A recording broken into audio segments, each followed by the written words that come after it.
Let's bring in Professor Sam Wang.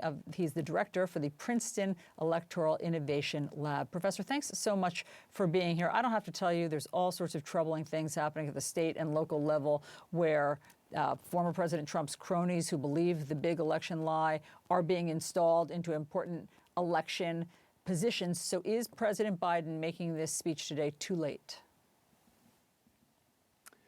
I don't think it's too late. I would say that there are several choke points, weak points in our democracy that really need to be addressed. One is local control of elections and having elections be honest, as they have been in large part over the last decades. And the other is election rules that get in the way of fair outcomes, things like anti-gerrymandering provisions, things like voter ID provisions. So I would say that it's really important for there to be a local role.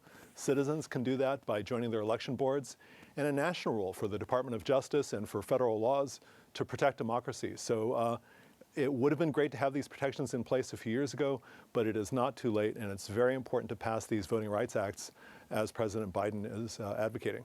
I mean, when you talk about citizens joining their local election boards, some of that is happening, but again, some of that is happening where Trump cronies are joining those. I'll just give you two examples. Wayne County, Michigan, a GOP supporter of Trump's big election lie was selected to the Board of Canvassers, which will certify the election results.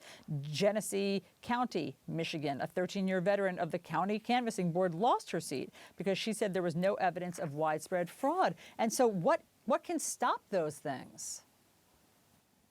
The difficulty is that these election canvassing positions used to be duties that local party regulars did that used to be not that interesting. I mean, no offense to them, these are essential duties, but used to not attract a lot of controversy. But now they've attracted controversy. And so I would say that things like passage of the John Lewis Voting Rights Act, passage of the Freedom to Vote Act that Senators Manchin and Klobuchar have sponsored, those are important protections that will protect the right to vote in various ways. And local citizens, whether Democratic or Republican, need to be a counterweight to extreme elements of any party that may want to overturn elections and keep elections from being honestly reported. I think there are opportunities, and it's just a situation where people at every level have to pitch in. And I think at the highest levels, Congress and the President have a duty and opportunity to do what they've done in past decades, which is protect voting rights.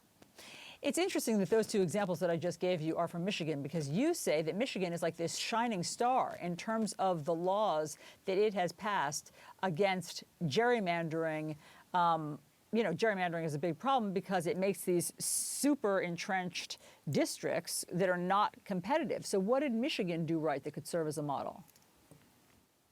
Michigan is a beacon to the states. Just as in other states, there have been established independent commissions where the commissioners are citizens.